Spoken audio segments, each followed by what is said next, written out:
Do you think that you need to go through something major in your life to be resilient or to have appreciation of the difference between that event and where you're at now? I'm Suzanne Rath, and you're listening to Endures for your daily dose of endurance leadership and life lessons. And this is a question and part of a conversation I had with somebody a few weeks ago at Global Speaker Summit in Cairns, where I don't really know the answer to it, because a lot of speakers that I know, their stories, their speaking, even if they're not directly getting up and speaking about themselves, right? Because let's face it, unless you're an Olympic athlete, nobody really cares.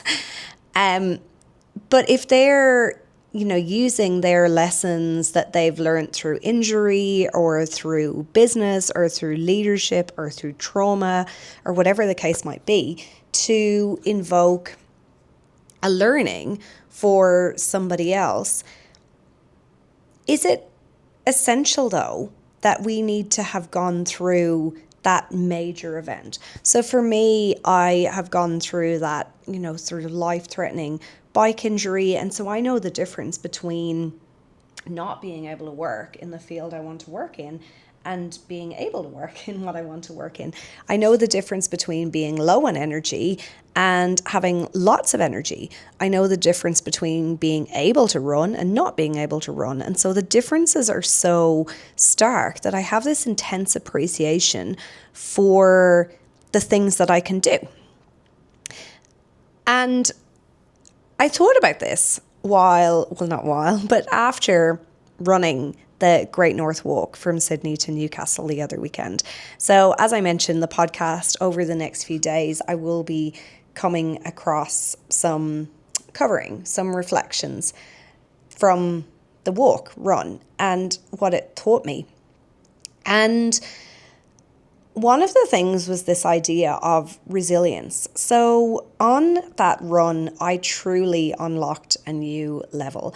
I've been looking at some of the videos that my husband took on his phone and that shared with me afterwards. And oh my gosh, I just look and sound horrendous.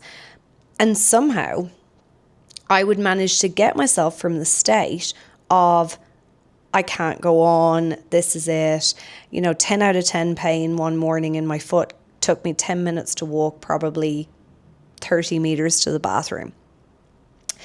Coughing uncontrollably, 6 hours of sleep in 3 nights, waking up shivering, so mentally and physically fatigued and just done. And, somebody would say something encouraging, or I would do some work and tape my foot, or I'd have a 20-minute lie down, and suddenly I would just get up and go again. Now, I certainly wasn't energized, enthused, and engaged about going, but I was just getting it done. And so the thing of being able to do so much more than we ever think possible is a real passion of mine, and it's a real consistent theme, and it's something I'm really passionate about for other people as well. So achieving and actualizing our potential, and I certainly think I did that. But the other thing about building resilience is simple, and it's just the idea of going to do something that you've never done before you know that you can do it. So it doesn't mean you need to go and sign yourself up for a 270k run, but thinking, how do I expand myself? How do I expand myself in work? How do I not just go on the course, but how do I actually start implementing the things I've done on the course, even if I'm not 100% confident in them yet? How do I go and talk to that stranger? How do I travel on my own? How do I, go for dinner on my own? So I travel for work and for pleasure a fair bit, and often I travel on my own. Often I travel with my husband, but right now I'm in Brazil on my own, and I do these things because I've just built it up over time, right? Like in the same way that I ran / walked that distance last weekend, because over a long period of time I had built up my distances, but I'd also built up my mental strength. I'd done the reps, I'd practiced the nutrition, I'd carried the pack, I'd done the planning. all of the things that I could do, I had done to maximize my chance of success.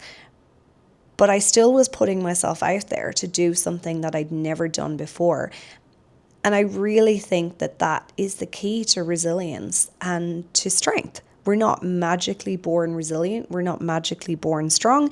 In fact, our brains, if we just let them take over and run the show and listen to some of the media, some of the negative comments around us, we can just get caught in this thought loop of constant negativity. But if we choose to put ourselves out there just a little bit more, just a little bit more, just a little bit more, we build that resilience, we build that inner strength. And I truly believe that we can also build the gratitude and the sense of abundance for where we're at without having to go through being hit by a car or some other major life trauma.